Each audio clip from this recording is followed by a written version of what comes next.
एक गुरु बहन को शादी होता है, साल भर ही होता है, उसका पति जी मर जाते हैं। बताइए कितना दुख तकलीफ होता होगा। आइए उस गीत को गाते हैं।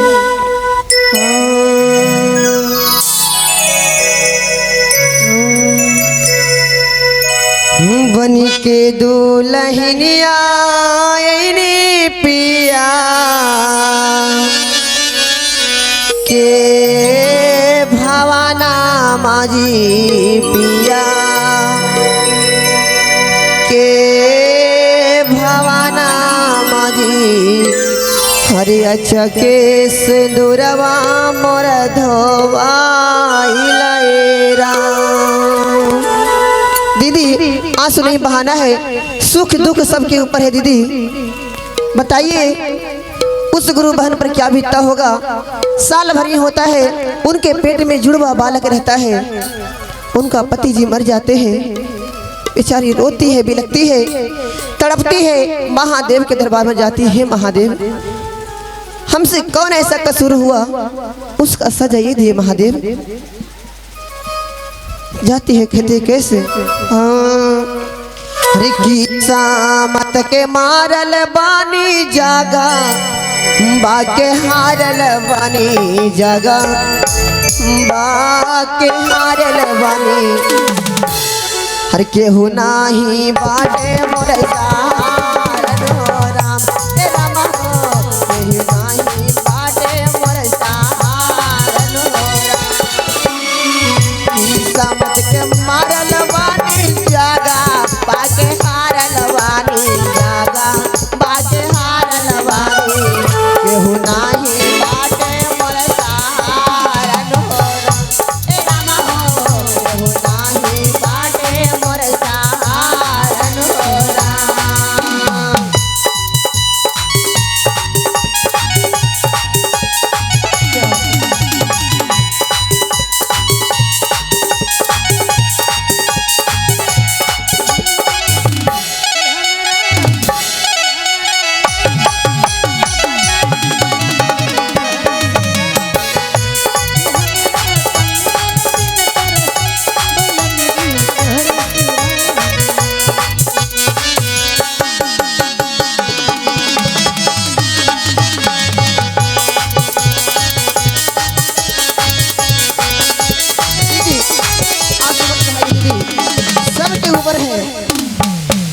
दुख कब किसके पास आ जाता है ये महादेव ही जान सकते हैं, हम आम इंसान क्या जानेंगे। मत रहिए बेचारी रोती है, बिलखती है, जाती है कहती कैसे, बन के दुल्हनी आई पिया के भवना पिया के भवना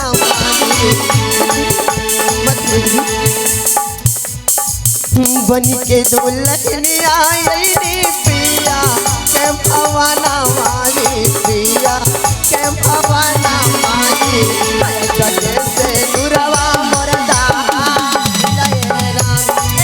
हो जगे से दुरवा मोर धोवा हो राम।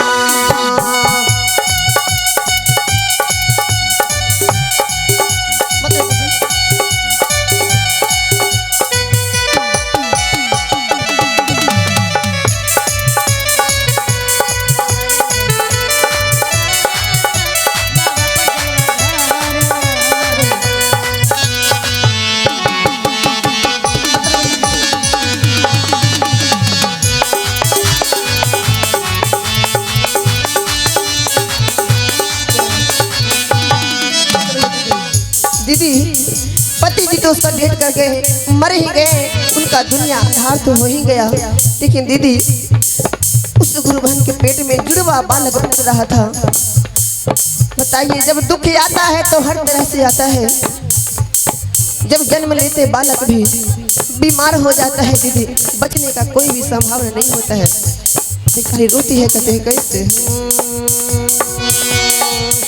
गायरा भा में पालत रहे जुड़ा बाला लाना माजी जुड़ा बाला लाना माजी पलना में ललना भइल बेमारन हो राम राम हो पलना में ललना भइल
साई उनका घर का परिवार सब लोग कहते हैं कि डाइन हाले कि ये ही अपन मर्दनमा के खा गए बल वो बचवा के खाए ला करते हैं। ताई ने कैसे पुतो हमारे घर में ला दे रखे पूरा खानदान के उजाड़ के धर देते हैं। बेचारी बहुत रोती है बिरखती है महादेव कौन सा पाप का फल दे रहे हैं। धाना माँ के हारल पानी ताना माँ के मारल वानी ताना माँ के मारल वानी नहीं रास्ता सुरवा भइल बेकारन होरा तेरा महो नहीं रास्ता सुरवा भइल बेकारन होरा। ताना माँ के मारल वानी ताना माँ के हारल वानी ताना माँ के हारल वानी नहीं रास्ता सुरवा भइल बेकारन होरा तेरा महो नहीं रास्ता सुरवा भइल बेकारन होरा।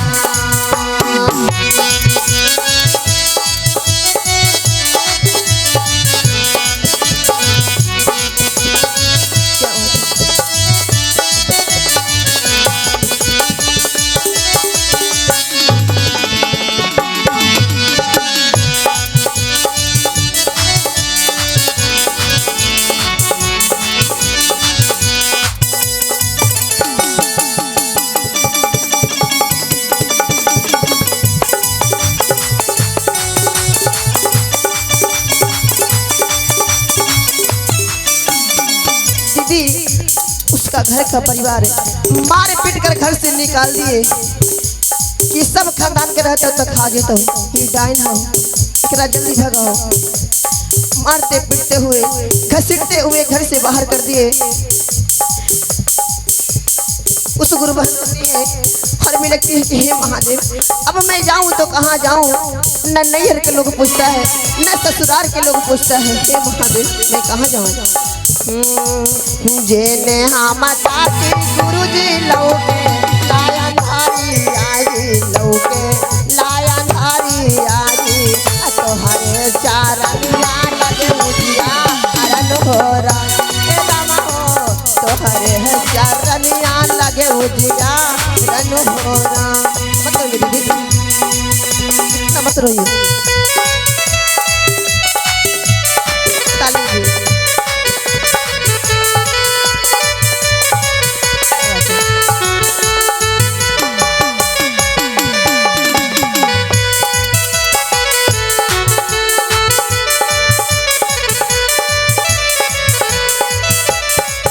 जेने हम ताकी गुरुजी लौके लायन हरिया जी लौके लायन हरिया जी तोहरे चारनिया लगे उजिया अरन होरा तेरा महो तोहरे चारनिया लगे उजिया अरन होरा तेरा महो तोही मोरा हारा दुख भी पातन होरा तेरा महो तोहरे लगे उजिया अरन होरा तेरा महो तोहरे चारनिया लगे उजिया अरन होरा तेरा महो तोहरे लगे उजिया अरन होरा तेरा महो तोहरे लगे उजिया अरन होरा तेरा महो तोहरे चारनिया लगे उजिया अरन होरा।